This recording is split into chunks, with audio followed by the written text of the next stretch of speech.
Matius pasal 23. Yesus mengecam ahli-ahli Taurat dan orang-orang Farisi.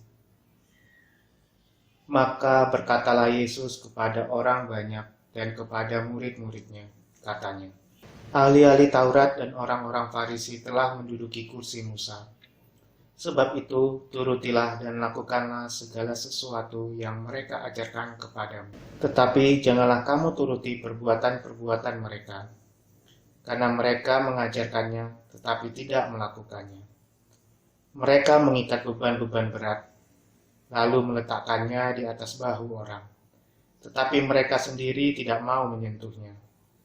Semua pekerjaan yang mereka lakukan hanya dimaksud supaya dilihat orang.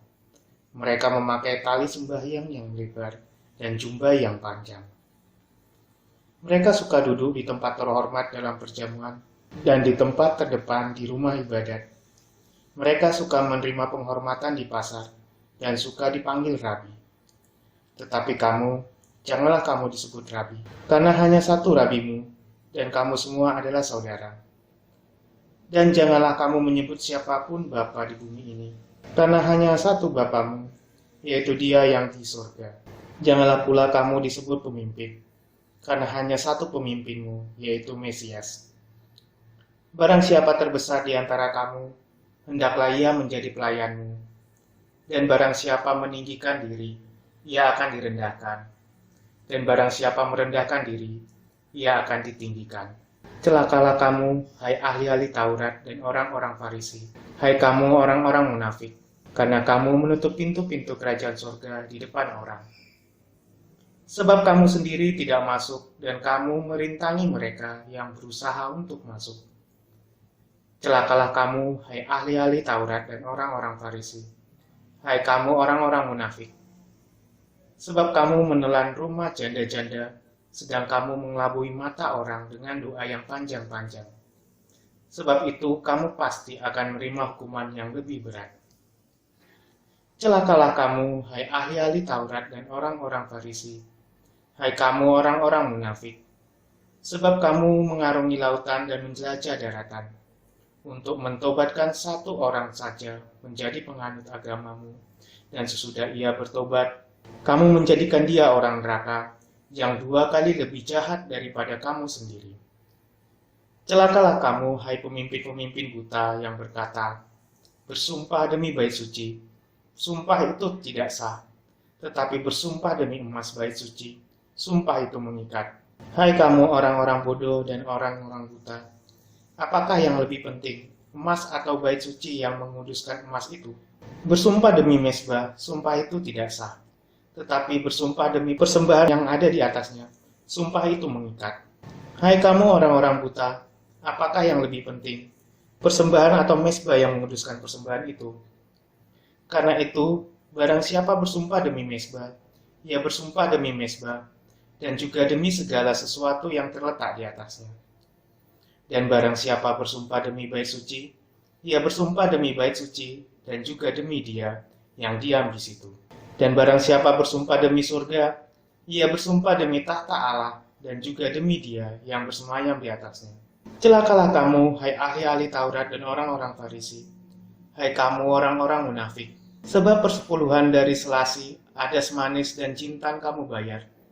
Tetapi yang terpenting dalam hukum Taurat kamu abaikan, yaitu keadilan dan belas kasihan dan kesetiaan. Yang satu harus dilakukan dan yang lain jangan diabaikan. Hai kamu pemimpin-pemimpin buta, nyamuk kamu tapiskan dari dalam minumanmu, tetapi unta yang ada di dalamnya kamu telan. Celakalah kamu, hai ahli-ahli Taurat dan orang-orang Farisi. Hai kamu orang-orang munafik, sebab cawan dan pinggan kamu bersihkan sebelah luarnya, tetapi sebelah dalamnya penuh rampasan dan kerakusan. Hai orang Farisi yang buta, bersihkanlah dahulu sebelah dalam cawan itu, maka sebelah luarnya juga akan bersih. Celakalah kamu, hai ahli-ahli Taurat dan orang-orang Farisi. Hai kamu orang-orang munafik, sebab kamu sama seperti kuburan yang dilabur putih, yang sebelah luarnya memang bersih tampaknya, tetapi yang sebelah dalamnya penuh tulang belulang dan berbagai jenis kotoran. Demikian jugalah kamu di sebelah luar kamu tampak benar di mata orang, tetapi di sebelah dalam kamu penuh kemunafikan dan kedurjanaan. Celakalah kamu, hai ahli-ahli Taurat dan orang-orang Farisi, hai kamu orang-orang munafik, sebab kamu membangun makam nabi-nabi dan memperindah tugu orang-orang saleh, dan berkata, jika kami hidup di zaman nenek moyang kita, tentulah kami tidak ikut dengan mereka dalam pembunuhan nabi-nabi itu. Tetapi dengan demikian, kamu bersaksi terhadap diri kamu sendiri, bahwa kamu adalah keturunan pembunuh nabi-nabi itu.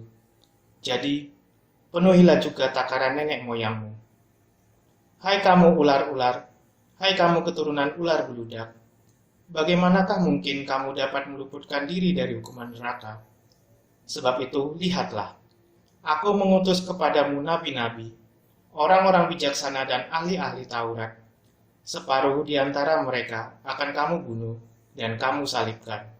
Yang lain akan kamu sesat di rumah-rumah ibadatmu dan kamu aniaya dari kota ke kota, supaya kamu menanggung akibat penumpahan darah orang yang tidak bersalah, mulai dari Habel, orang benar itu, sampai pada Zakaria, anak Berekia, yang kamu bunuh di antara tempat kudus dan mezbah.